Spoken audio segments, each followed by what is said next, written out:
Welcome, everyone. We're going to give another minute or so to let folks trickle in from the waiting room.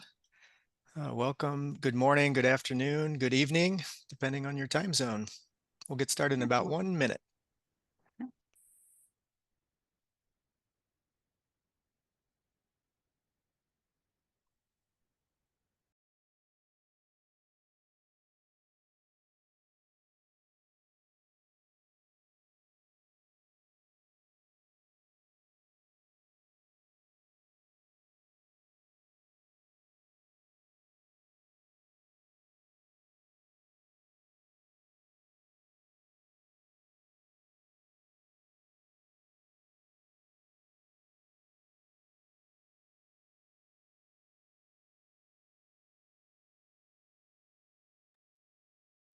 Okay, let's get started. Welcome, everyone. We're thrilled to have you join us for the 2024 State of Product Management and Marketing Report webinar.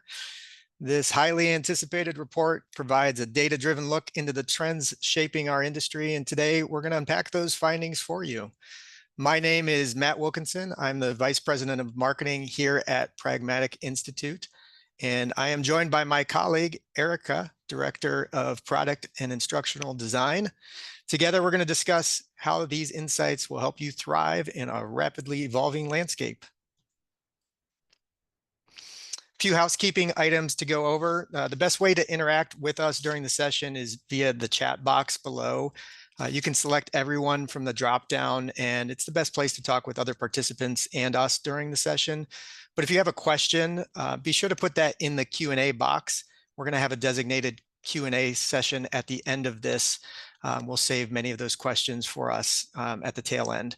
There will also be a recording of the session that will be available. That will be automatically emailed out to you as a thank you for attending. We get this question a lot, so you don't have to worry about missing anything or taking copious amounts of notes. You will receive a recording. Here's what we're going to cover today. We'll start off with a brief introduction to Pragmatic Institute, who we are and how we help the product professional community. We'll talk a little bit about the state of product teams today. And then everyone's favorite topic, AI and product management. We'll explore how AI is transforming both products and processes and what that means for teams. We'll talk a little bit about how product professionals spend their time. And we'll wrap up with everyone's most interesting topic of compensation and insights from top earners.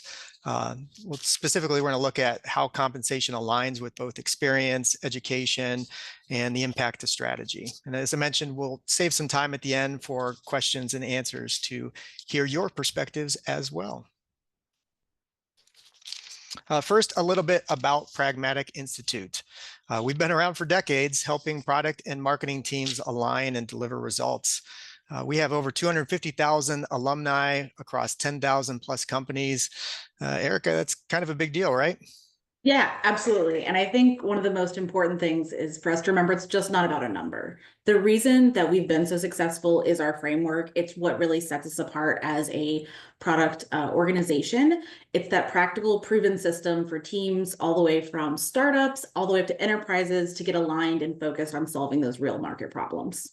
Yep. Yeah, it's the secret sauce for creating products people actually want to buy and making sure that you get that whole team buy-in from product to sales to marketing, working towards the same goals. Yeah, absolutely. It's, like you said, it's not just for product teams. It really covers everything. We start on that left on that strategy side, move to the right with that execution side. So it really helps teams prioritize, like you said, whether you're in sales or marketing, it really helps you deliver those results. Yep. And if you're not familiar with the framework, certainly encourage you to check it out. But with that, let's get into the report. The 2024 State of Product Management and Marketing Report. This is a key industry benchmark. We've been producing these reports for years. They are designed to provide actionable insights for navigating today's fast-changing landscape. We teased some of these findings during the Future of Product Management Summit that we hosted back in September. We had a great panel discussion, very engaging. Today, we're going to double click a little deeper, though, and talk about some very specific sections and insights. And we're going to start with the current state of product teams, and I will hand it over to Erica. Yeah, Thanks, Matt. So we wanted to start by giving you guys some context for this survey so that you can really understand the types of businesses and individuals who are being represented in this survey.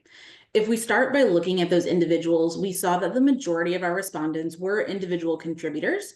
We think this makes a lot of sense because obviously you're going to have lots of individual contributors reporting up to those heads and then to those executives. So we think this aligns with what we expected. As far as the number of direct reports, we continued to see lean and mean product teams be the majority of our respondents. Most product teams are operating with less than 10 people, which means there's a very small number of people who are really responsible for bringing that voice of the market into other teams. My favorite data point on this slide is that most common titles side. What is really interesting to me about these is that while we had two titles that took those top spots, being product manager and senior product manager, what was a little different is that those are only representing about 10% each, which means that there were a myriad of titles that we saw come in with this survey. I know this reflects what we see every day when we're out there training and helping product teams, because a lot of times that number of titles can lead to a lot of confusion around roles or responsibilities. And that's a major part of what we do. So we think this continues to reinforce that there is still some need to really gain clarity around what different titles represent, what those roles of those titles are, and what responsibilities they should take place. Next, we looked and zoomed out a little bit past the individual and looked a little bit more at organizations and then how experienced the average respondent was. So we saw 72% of our respondents were represented in that B2B space, with 51% of our respondents being in that software. So if you are in the B2B space, you are well represented in this survey. One of the other things we saw was the years of experience. We saw a very traditional bell curve here. So we had people all the way from early in their career, also up to that 25 plus area. So a really nice spread of years of experience across this survey. Next, we wanted to look at the reporting structure and what we might infer about the product team's influence over time and maybe how that has changed. In previous instances of the survey, we did not see as strong of a signal of product reporting into its own product management functions or directly in the or directly through that CEO. What our survey data showed this year was that 60% of product teams are reporting through those structures, and that since this is an increase from the last time we asked this question, we think it shows the increasing recognition of product itself as a discipline across a multitude of industries. I think the real question for us as product professionals is, now that we have our seat at the table, how can we be curious about using that influence and wielding it effectively? How can we make sure we're staying up to date on the skills that we need to make sure we don't waste that seat that we have? When we asked our respondents about this, we asked them what they felt was still important for them to be upskilling in and how they were feeling about their role of continuing education in their careers. Obviously, Pragmatic's going to be a little bit biased here. We think this is an absolute must-have for you, but our survey results really represented that as well, showing that the majority of respondents did feel continuing education was an important part. We know that AI definitely contributed to this with the rise of AI over the past year and a half or 2 years. That need is growing more pressing than ever. What was extra interesting here is that we also saw the number of people without any kind of professional certification decrease by about half. This really shows how competitive our industry is right now and how competitive that job market is. And I'm curious, Matt, for you, what really stood out to you in this data, or what experience do you have with professional certifications? Yeah, what's intriguing to me is, whether this is a proactive move or a reactive move to, Yeah. changes in the marketplace. So, proactively arming ourselves with the skills and training and certifications for what's to come, or reacting to things that have already come, including a very tight job market and layoffs in certain sectors. So it is kind of a chicken and the egg, and probably a little bit of both, but certainly very beneficial for that continued education and training. Yeah, absolutely. And I think what you said, definitely thinking about that reactiveness, is super interesting, because I know when, ChatGPT came on the scene with such a big splash, that was definitely a moment where I think everyone had to kind of step back and reflect and say, what are we going to do differently? And I would love to pass it over to you to talk a little bit about what we saw about that in our survey this year. Thank you. Yes, let's talk about Our favorite topic, AI and product management. I love this quote. Let's not be blind to how quickly AI is changing things, lowering barriers to entry and creating disruption. Technology obsolescence risk is real. That was a quote from one of our survey respondents. We asked a number of questions in the report, starting with how AI is integrated or if it's integrated into products directly. And it's clear that AI integration is no longer a nice to have. It is becoming a critical part of the product strategy. We asked respondents if they've already started integrating AI, and 66% of you said yes, into products, a strong majority. That still leaves 34% who haven't yet tapped into the potential of AI integration. And we recognize that AI integration into products directly may not always make sense. But what's even more interesting is there was a correlation with this response to company growth and revenue. Among the companies reporting significant revenue growth of more than 10% year on year, 78% have started to integrate AI into their products. So again, this could be a little bit of a chicken and the egg scenario where companies that are growing have more resources to integrate AI, but there certainly does tell us that there's a correlation between AI integration in products and companies that are growing faster than the competition. So overall, this tells us that AI adoption is gaining momentum, but there's still a sizable gap. And the results speak for themselves. There is some correlation to integration of AI and company revenue growth. That said, it clearly comes with challenges. So while the AI adoption and integration can provide opportunities, there are significant barriers that we hear from teams. Our research highlighted these key challenges. First, data privacy and security concerns.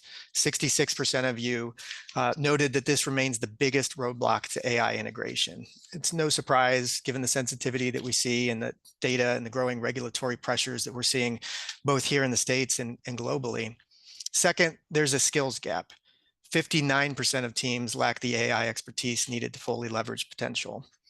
Other challenges we see: uncertain ROI, regulatory compliance issues, and the high costs of implementation.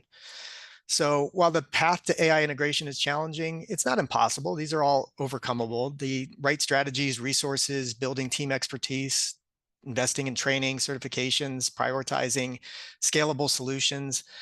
This is where programs like our AI product expert certification come in. We can provide teams with the skills and confidence to lead AI initiatives effectively. But AI isn't just transforming the products we create, it's also shaping the way we work. And as a marketing professional, this is an area that I'm certainly passionate about.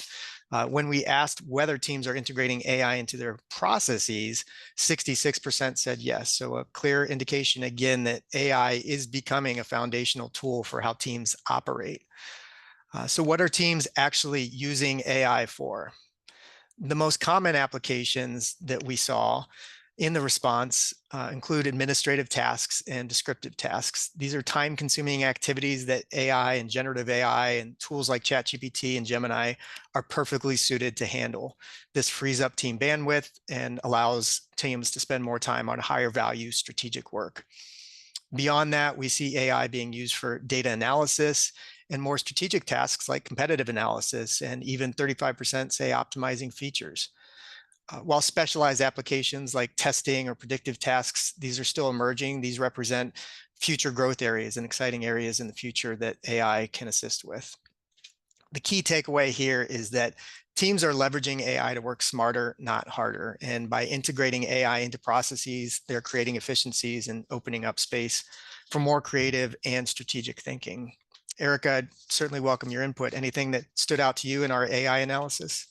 Yeah, I think the one that stood out to me, just because it's something that I do all the time with ChatGPT myself, is that analyzing data piece and that competitive analysis piece. I know right when ChatGPT came out, one of the first things I wanted to know was, what does it think about pragmatic? What does it think about our organization? And that was really insightful and interesting to see from a competitive aspect of not only what it saw about us and what it thought about us as an organization, but also what it thought about our competitors. And while it won't always be, 100% accurate, it was a really good starting point to see what the general consensus was. The other one I said that stood out to me is that analyzing data as a product professional, I know that I have a plethora of qualitative data. I am in the market every week interviewing and talking to other product marketing and product management professionals, and that leaves me with a lot of transcripts. And there are so many good tools to really help me decipher and think through my methodology on how to analyze and make meaning of that data. What comes to mind here too is one of my favorite quotes from our instructors who teach our AI workshops is, AI will always give you an answer. It is your job to question that answer. And I think that in this past couple of years is really what I've taken to heart. No matter what task I do with ChatGPT or Claude or Gemini, I always make sure I'm pushing back on it, always making sure I'm checking its results. If it says it found this data point, where do I actually see that data point in the original data? Is it verifiable? Is it factual? So I think it's made a big difference in some of our product processes here and allowed us to reallocate some of our time more effectively.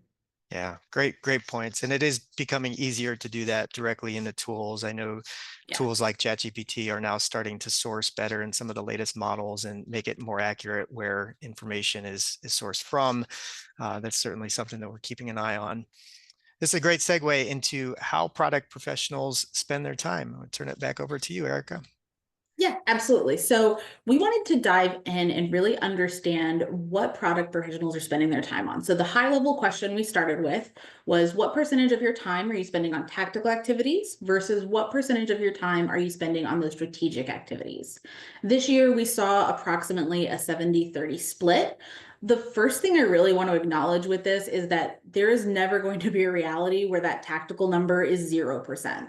Tactical activities are a critical part of the business, whether that's stakeholder communication, responding to a small fire, those things are always going to happen. But what we want to really think about this year is how we can maybe optimize some of those tactical activities to allow us to reallocate some of that time back into the strategic.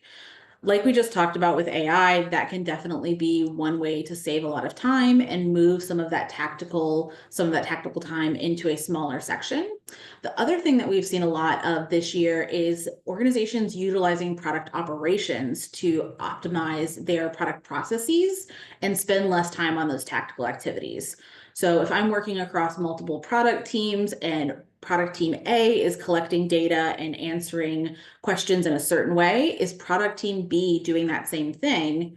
So that when we bring opportunities to the table and we're fighting over that same pot of resources, that we're looking at our data in a consistent way. And that's, I think, why we're starting to see a lot of this product operation and AI trend emerge, because those are ways that we can really optimize some of that tactical time. When we looked more specifically at how those hours actually got broke down, I'm sure we can all relate to the meetings and emails bar being significantly above some of those customer facing bars. But again, we want to encourage you to think of ways that you can kind of streamline that process and better understand how you can get into your customers' spaces, hear from them in their market, understand their problems in a way that's really meaningful. Because this is our biggest challenge, this is something I hear every single week. How do I spend more time on strategy? How do I spend less time firefighting? One of the things we really hope we see over the next coming years as AI proficiency is improved is a decrease in that tactical email administrative work and a move over to some of that into those market-facing activities. At Pragmatic, we believe in a process that focuses on the external environment, focuses on your market. We believe that nothing important happens in the office or in Nahito. These are our market-facing interviews. So if you've ever spoken to someone about their product, left some feedback, those are all part of that Nahito process. Things like win-loss interviews are a huge part to better understand your potential and your evaluators. Because none of the questions you have are going to be answered in your building. All of those are going to be answered by getting to know your market better, getting to know your customer base better. I'm curious, before I turn it back over to Matt, though, I'd love to hear a little bit about your experience with some of those market-facing activities and where you think they are most impactful for you. Yeah, Great question. I'm most intrigued, certainly by that last slide around the amount of time we're spending in meetings and answering emails and the direct correlation that that frees up for those strategic activities. So I know we've been testing a lot internally of how to make those processes more efficient, and it is Mhm. translating, to your point, in one-to-one opportunities for us to just spend more time with customers, whether it's existing customers, prospective customers, win-loss analysis. And the more we talk to the market, the more we help customers. So that's been just a tremendous win and a huge unlock, and something that has been directly correlated with AI and efficiency. Yeah, absolutely. All right, let's talk about the state of compensation in product management. All right, the average reported salary among product professionals is $141,392 before bonus. That is a significant figure that underscores the value of this field. And when we broke it down by degree, we see that education can have an influence. Those with master's degrees report the highest average salary at $146,000. And we saw that experience is another major factor. Though interestingly, there is a plateau that we see here on the chart around that 10, 11-year mark, perhaps indicating that experience alone won't drive higher compensation. Erica, does anything stick out to you in this data? Yeah, I think, like you said, the interesting part of years of experience not necessarily correlating. I also think it's really affirming to see that, again, that investment in the education, the investment in yourself as a professional continues to show monetary rewards, because ultimately it's important to stay informed for your own self-efficacy, but it's also important that, we're rewarded for that in some way financially. So I think this is really affirming for me. Yep. Yeah, well said. And I do see there's a question in the chat box from Serena. Is that USA or worldwide? The survey itself was globally, it was sourced globally. However, 80% of the responses did come from the Americas. So this is reflective of 80% US. This data also highlights the importance of both longevity and advanced education. So we know that these things can drive compensation, but specifically, we looked at some of the factors that lead towards higher compensation and some of the correlation and trends that we saw. We called out 4 key pathways to higher compensation that we defined as product professionals earning over $200,000. These are some of the trends that we saw. High earners have an average of 16.7 years of experience and are significantly more likely to hold advanced degrees.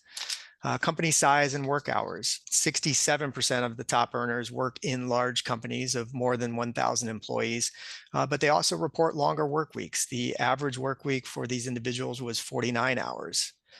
Leadership and certifications, senior roles and certifications play a role here. 15.3% hold 7+ certifications. That was 3x the rate among all of the respondents that we had.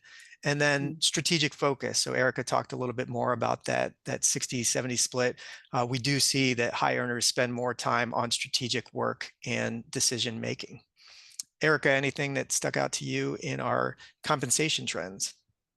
I think for me, the biggest thing was definitely that strategic focus. Like I talked about, I think it's so interesting that even though there was still a trend towards higher compensation, having that more strategic focus, I think what really was affirming for me was just seeing that wasn't still a 50-50 split. Acknowledging that there's always going to be some type of day-to-day activity that we have to deal with made me feel a little bit less guilty about the times I do have to put out a fire or do have to work on something that's maybe a bit of a last minute emergency or tactical. Yep, well said. All right, as we wrap up, let's take a moment to reflect on some of the verbatim quotes that we received in the survey responses. These were open-ended questions that we had, and I thought there were some great responses in here. Erica, what was your favorite? My favorite on the screen is the one towards the bottom right, which says looking to elevate product management amongst a fresh crop of product managers. I think this echoes 2 of the points that really stuck out to me from the report this year. That first one being how we're still looking to gain that seat at the table and really solidify our practice as an industry, understanding what our purpose is in an organization and how we can start to evangelize and spread that purpose to maybe people who are newer to our industry. So this is definitely something that I'm passionate about. I love connecting with people, whether that's on LinkedIn or from past roles who are looking to get into product management. So I absolutely loved this quote, and I feel like this person and I would be absolute best friends if we met. Yeah, I love the quote at the bottom, not in product management because the role has become 5 roles. Certainly that is a unique experience, but I'm sure shared by some, and it's not for everybody. And it is not sustainable for one person to do the role of 5 jobs. And that's why tools like generative AI and making sure that product teams are resourced appropriately is critical for success. All right, we're going to transition into the Q&A session now. And while we do that, Erica, you want to talk a little bit about our certification paths that we offer? Yeah, absolutely. So while you guys put some questions in that Q&A box for Matt and I to answer live, I just wanted to kind of introduce some of our new certification pathways and talk a little bit about our existing certification pathways that we've had for several years. So you're probably most familiar with our product management and product marketing certification. Product management side, thinking about how to understand opportunities and how to build those opportunities in a way that makes sense and resonates with your market. And then on the right side, we have that product marketing certification, which really focuses on how do we sell and launch those same products effectively. Our 2 new paths this year are through product operations, which I talked a little bit about earlier. Again, that's really focusing on how do you manage your data, how do you manage your SOPs and processes effectively across product teams. I think this is a really interesting opportunity because with that tighter job market, with organizations tightening their belt in a lot of industries, this can be really helpful as far as making the most of maybe a smaller team or fewer resources that you might have access to. The next one is that AI product expert. This has been our probably fastest growing certification because of the introduction of ChatGPT and things like that. We work to help you understand in a live environment how you can integrate it into your process. How can you, use things like personas or prototype building even with ChatGPT in order to make that really efficient and effective. And then of course we have our product masters, who are those who have taken all of our available core courses, everything from foundations all the way through insight and pricing. So talking about a really big span of content there that these people have mastered. So really impressive group of people there. I think we are going to start with some questions. So Matt, do you want to take the first question, your pick? Yeah, sounds good. Great questions here. We're still getting some coming in here. I see one about how do small teams or teams with limited resources build AI into workflows? My team needs to be really choosy about where we invest time and spend. That's a great question, Eric. I'll welcome your perspective. I'll give mine first. Amongst our team, we have enterprise licenses for some of the large language models, which can range anywhere from $20 to $30 per month per user. However, the time saved and the efficiency gained through that has more than paid for itself. And it's been an unlock to train ourselves and help us train our customers on how to get the most out of those tools. But we clearly don't always have the resources, and many product teams won't have the resources to buy every tool or integrate with every enterprise license. But just testing and learning and getting in the tools themselves, certainly I would encourage both product leaders and the product professionals to explore the tools and just test them out and find ways to use them. We've certainly seeded some of those use cases here, but you'll find for each of your industries and each of your job tasks, there might be more specific use cases that are more relevant. Erica, anything to add on that? Yeah, I would also add just, especially if you are a smaller team. So my team is small, we're 5 people. One of the things that when we were looking at how do we adapt to this changing landscape is really going back to our market and seeing what mattered to them. So depending on your industry, depending on your product yourself, it might be a higher need or a lower need. For example, if you are in the medical field, you're probably going to be a little bit more cautious about integrating something like AI into a customer facing workflow, but maybe it's an opportunity for you to, like I said, take some of that undue burden of those administrative tasks off your plate. So I think that's where we've really started, is understanding what it is actually able to solve for our market and then see how it's a good fit from there. Yeah, yeah, that's a great point. I've seen great examples of just taking tasks that we do or jobs to be done and using an Excel sheet or any sheet to understand the amount of hours that you currently spend on that task, and then testing and trying utilizing AI to see if it gains efficiency or saves time, and where it does, rolling out those processes to others, and where it doesn't, certainly not trying to be forceful or inserting AI where it can't add value. We have Absolutely. another question here that I think you'll take, Erica. I know you're very passionate about this one. Do you think the amount of time spent talking to customers is appropriate, or too high or too low? It's my favorite part of my job, and I never feel like I spend enough time on it, but I do spend more than the average reported here. I think you were sharing my screen somehow because that was exactly what I wanted to talk about next. That is definitely my favorite part of my job too, is spending time talking to all of you. Obviously, it's great because we share the same practice, and then also I get to learn all about your industries and products. What we think the right amount is definitely going to vary based on the individual and their industry. So on average, we would suggest a minimum of 10 customer and potential and evaluator interviews per quarter. So that means maybe it's 4 current customers, 2 people who have recently evaluated you or have recently come out of the sales pipeline, and then maybe 2 or 3 who are in that potential market, someone you know might be shopping. This gives you a pretty high level. Personally, we aim for talking to someone in one of those categories every single week on my team. If you've ever taken one of our courses, at the end of our courses, we ask you if you'd like to do a Nahito visit in order to talk to us and get that feedback. We take this very, very seriously. Obviously, it's going to depend on your organization. I think it would be really hard to over index in this area. I don't think there's a possibility of you getting too much information unless you're not doing your due diligence on the back end of analyzing it. I think that's probably the most common mistake I've seen in product teams, where we're collecting a lot of user data, we're collecting a lot of customer data, but we don't have a consistent methodology around analyzing that data. We're picking our favorite data points and using them as a sword or using them as a shield, and not really getting the broader understanding of what message that is. Remember, your market's not going to always come to you and say exactly what their problem is in the way that you want to solve it. So you have to really be diligent about analyzing and understanding that data in order to make a product that is going to resonate with your market. Yeah, well said. There's a few questions around career growth and job openings, job opportunities, the outlook for 2025.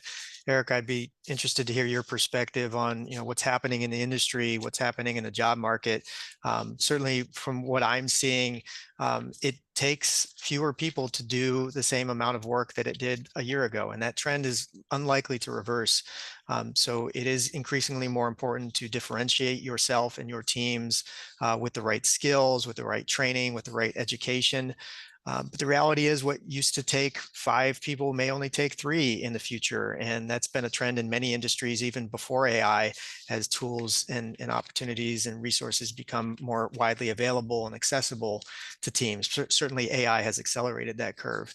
But as you think Yeah. about the future, Erica, in 2025 and beyond, anything that sticks out as it relates to the job market and job opportunities?